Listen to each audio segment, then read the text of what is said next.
Okay, so straight off the bat, there are two strikes against this video. The first one is that obviously there's no sound. My GoPro decided not to record any sound for this session, so you're going to get me narrating on this. The second thing is that I didn't clean the camera lens case, and so there's some salt spray on there and everything's going to be a little bit cloudy. I'm hesitant to post this up on YouTube, but the action gets pretty good later on, so I figured what the heck. So this is the first cast into the swimming area, which is really shallow, but today I found the water pretty high, and under those conditions I found that there are fish in here sometimes, and indeed that's the case here. You can see on the first cast I hook up with a little perch.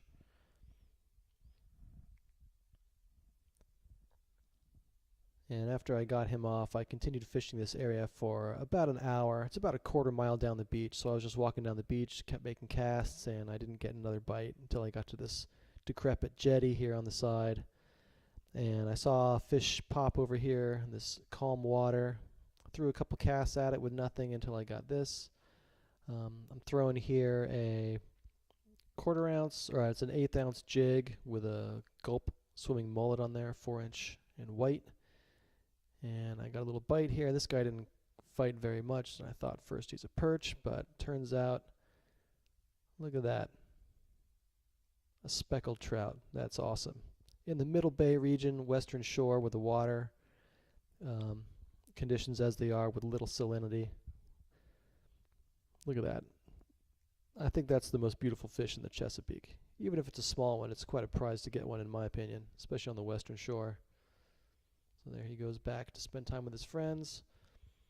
And I always see a few dead stripers washed up on the beach, but that one was particularly large, like 32 inches. And this is after Tropical Storm Florence came through, and there's a lot of debris on the beach, including a bunch of, there's a car tire. I saw a bunch of half-bushel crab baskets, and then I came upon this kind of decrepit jetty. This thing broke off, and there's a bunch of debris. The water is so high that the debris is all submerged, and I saw birds around here before I came over here, and there were bait fish getting blitzed on from the bottom here, so I thought maybe I could get into something. And this is the first cast off this jetty here.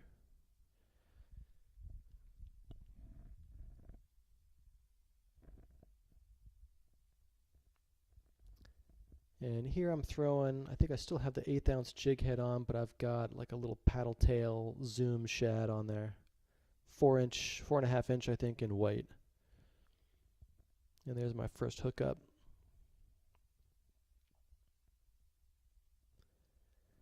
And at this time I've spent like 2 hours at this spot, so getting a nice fish like this is pretty good at that point. And that's a pretty striper, look at that thing. It's about 15 inches. Nice to see after 2 hours of basically getting only one fish. There he goes, he's out of there. Now this is the very next cast, and I'm throwing out there, and right away this fish is taking drag. Now I fish a pretty light setup, but the 15-inch didn't take much drag at all, and this guy's making some pretty good runs. It's going to take a little work to bring him in.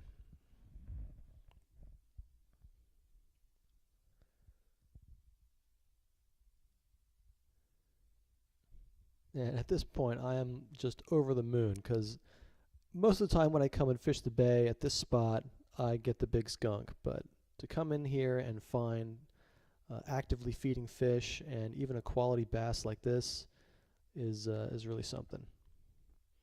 I got my tape set up. I'm thinking he's a keeper already, but I want to make sure.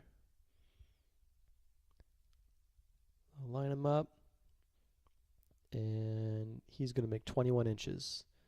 The minimum limit in Maryland this year is 19, so he makes it. And there's a picture of my setup. He's going on the stringer. He's going to come home and make a nice dinner for me and my family. And it was about 10 minutes or so I was casting into these blitzing fish without getting any bites before I got this fish here. And the method I'm using to work the bait is I just cast out there, and since the fish are, I'm seeing bait fish up by the top, up by the surface, so I'm not letting it sink too much, but I'm reeling it in at a moderate to a little quick pace and just giving it a pop every 3 or 4 cranks of the reel there. And that's a technique I learned from watching Elias V fishing. I think he said that he hooks up like 5 times more often if he puts that little pop in there every now and then. And it seems to be working really well. The 2 times that I've gotten into actively feeding stripers so far this year, that's the technique that's been working for me.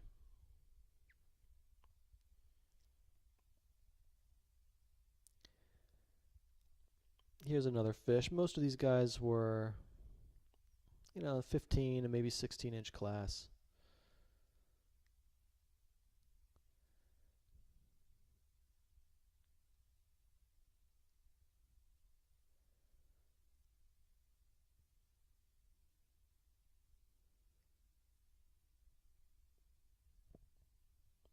Such a pretty fish.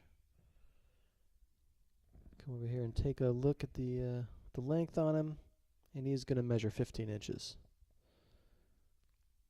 And you can see he's ready to go. As soon as his tail hit the water, he just flopped out of there. A healthy release. Now by this time the action was sort of slowing down a bit more, and I was going maybe 10 minutes between fish. But they were still there.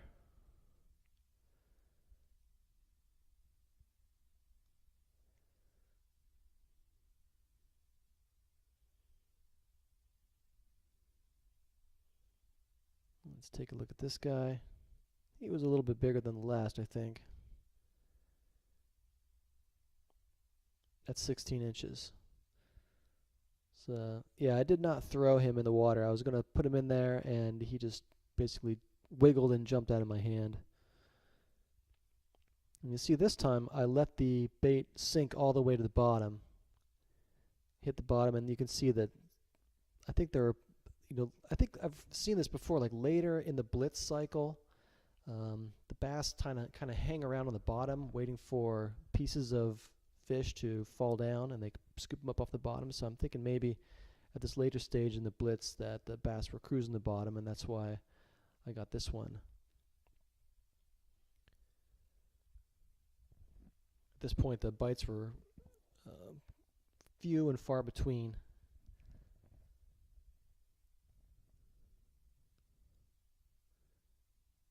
And that guy broke me off at the end. So that's it. I'll catch you next time.